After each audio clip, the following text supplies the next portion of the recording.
సంక్రాంతి అయిపోయాక కూడా గ్రామాల్లో డప్పులు మోగుతాయి. పశువులకు పూజలు జరుగుతాయి. ఇళ్ల ముందు రంగుల ముగ్గులు మెరిసిపోతాయి. ఇది ఏ పండుగో తెలుసా? ఇది కనుమ. కానీ కనుమని ఎందుకు జరుపుకుంటాం? దీని వెనక ఉన్న అసలు అర్థమేంటి?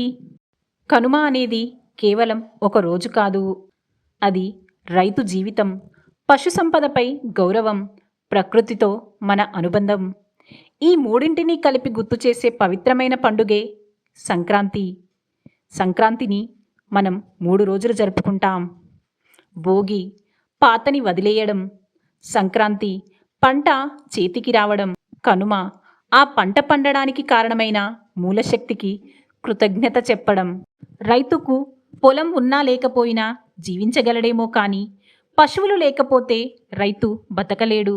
అందుకే కనుమ రోజు ఎద్దులను శుభ్రం చేసి అలంకరిస్తారు. ఆవులకు, గేదెలకు పూజ చేస్తారు. వాటి కొమ్ములకు రంగులు వేసి మెడలో గంటలు కడతారు.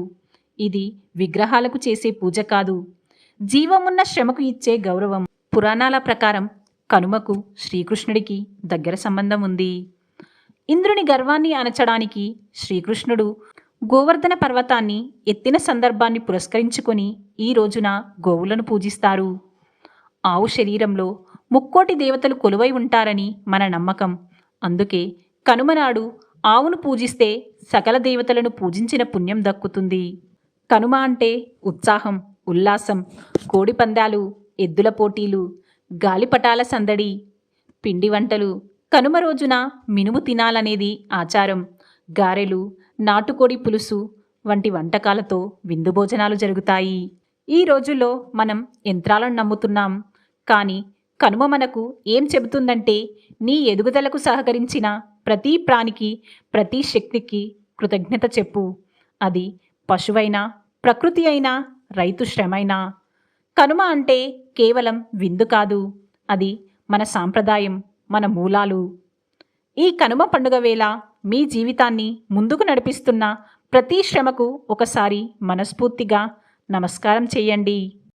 మన సంస్కృతిలోని ఇలాంటి అద్భుతమైన విషయాలు తెలుసుకోవాలంటే మా ఛానల్ని సబ్స్క్రైబ్ చేసి మా కుటుంబంలో మీరు భాగమవ్వండి. మర్చిపోవద్దు. ఈ కనుమ రోజు మీ ఇంట్లో స్పెషల్ ఏంటో మాకు కమెంట్ చేయండి.